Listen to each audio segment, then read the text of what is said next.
Teylardagi xizmat mashinalari yo'q bo'lgan. Bolalar ulg'aygandan keyin otasini qanaq qilib xor bo'lib o'lganligini eshitgan. Onadan yuz o'girib hammasi chet mamlakatlarga jo'nab ketgan. Oxirida bitta o'zi qolib, o'ligini birov bilgan emas, iyagini bog'laydigan odam bo'lmagan, bir tomchi suv tomizadigan odam bo'lmagan. Shunaqa tarixi bu ayolni deb gapirgandan keyin endi Xudo oson qilsin, o'sha erri duosi ijobat bo'ldi. Erri xo'rlagan xo'rligiga uchraydi. Ayolni xo'rlagan ayol xo'rligiga uchraydi.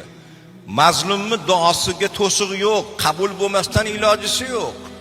O'sha qarg'ab duo qildi o'sha yerda. Ayollar haqqiga duoibat qilgan. Rozi emasman dedi. Ana endi Xudo ko'rsatdi bu uchquni. Lekin Rasulullohdan hadis bor. Qayski bir ayol Allohning haqqini ado etsa, Allohning haqqidan keyin erni haqqini ado etsa, men roziman desa, o'sha ayol jannatda xohlagan eshigidan kirib keladi dedilar.